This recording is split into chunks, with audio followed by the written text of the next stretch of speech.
What if I told you that even the worst neighborhood in America could be made completely safe? How do I know this? Because it's happening right now in every country in the world but this one.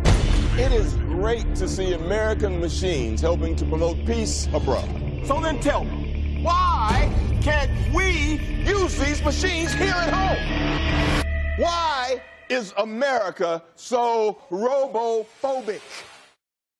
Okay, well, we'll turn now to February 14th and say Happy Valentine's Day with RoboCop. How else are you going to say Happy Valentine's Day? This is a PG-13 reboot of the popular 1987 Paul Verhoeven futuristic science fiction action movie about a Detroit police officer who receives bionic enhancements after being, quote, killed in the line of duty and returns to the streets as a cyborg. Chris, we've all been a little leery of this project so far, but you probably have the most insight into it. How is RoboCop going to fare? Ooh, I'm afraid that it's going to be mostly dead on arrival, like our cop star of this movie. It just looks not good. I think it's trying to do two things. Number one, it's trying to be a big action spectacular. But number two, it really, really wants to be this commentary on drone warfare and sort of the modern police state and surveillance. And I think that those are just too different. Yep. And I think that the insistence on trying to marry the concept with the action execution is just not going to work super well. I think people are going to like it, but maybe not enough to recommend very highly. I'm going to say 35% Rotten Tomatoes.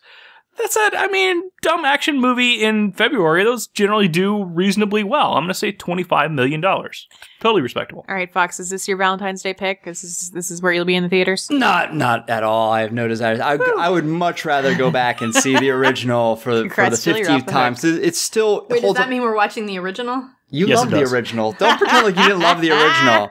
You love the original. I was there when you saw it. And that's what you should be going and doing this weekend rather than seeing this. I like to compare these kinds of things to previous releases. I'm looking at Total Recall in 2012, which was a reboot of a very famous big science fiction movie. That was 31% positive, made $25 million. I'm going pretty much on the same mark for this one. 29% positive, $30 million opening weekend. All right, Jill. You all pumped up for this? Are you excited about RoboCop?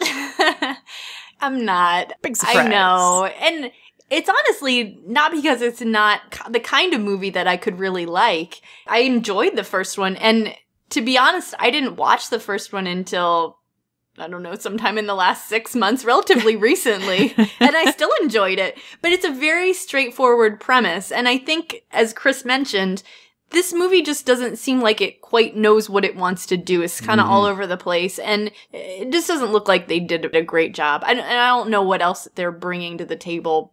But even despite that, I actually went positive, more positive than most people. I went 40%. I don't know. I'm optimistic that critics might actually like it. And I said 22 million, which is a little lower than everybody else.